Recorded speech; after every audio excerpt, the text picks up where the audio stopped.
Assalamualaikum warahmatullahi wabarakatuh. Nama saya Yadi Maulana, NPM 2051020250, Prodi Perbankan Syariah. Saya akan memenuhi tugas UAS GATE yang berjudul Studi Pola Nikel Laterite sebagai bahan baku pengembangan mobil listrik dan dukungan pemerintah terhadap kendaraan ramah lingkungan PT Sambas Mineral Mining dan PT Macika Mada Madana. Indonesia memiliki potensi nikel laterite cukup besar.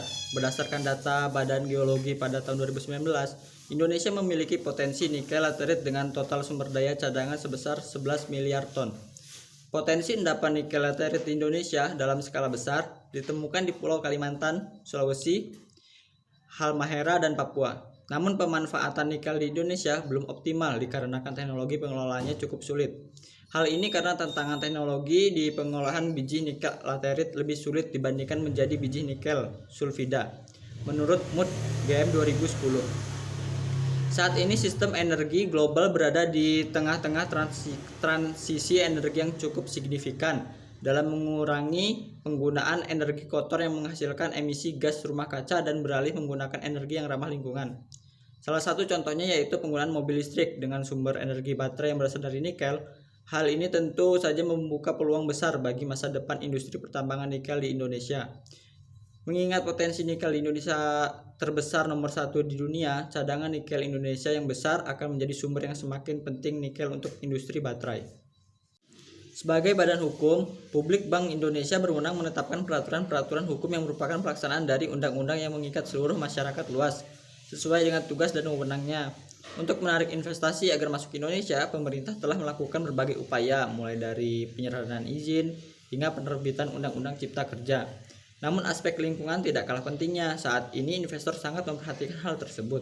Karena dunia sedang bertransisi menuju energi bersih, dampak lingkungan yang timbul dari proses kegiatan tambang nikel masih menjadi persoalan. Staf khusus Menteri ESDM bidang tata kelola mineral dan batu bara atau Minerba, Irwandi Arif mengatakan isu limbah bahan berbahaya dan beracun B3 yang dihasilkan dari slag limbah nikel hingga kini belum tuntas. Koordinasi dengan pihak terkait telah pemerintah lakukan, namun sampai sekarang belum ada solusinya.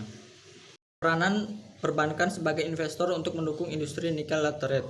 Bank dan investor telah berkontribusi menyalurkan sejumlah besar uangnya untuk mendukung industri nikel, mobil listrik. Aliran dana investor untuk mendorong kemajuan industri mobil listrik yang saat ini gencar dibicarakan akan kendaraan yang ramah lingkungan, terutama dari berbagai aktivitasnya. Mobil listrik dapat mengurangi emisi gas yang dihasilkan kendaraan berbahan bakar fosil. Investasi merupakan salah satu upaya dan aspek yang memiliki peran penting dalam pembangunan nasional atau pembangunan negeri. Semakin tinggi pembangunan dan pertumbuhan ekonomi suatu negara, biasanya investasinya yang dimiliki oleh suatu negara itu menjadi salah satu faktor penting investor asing melirik Indonesia, yaitu karena faktor sumber daya alam.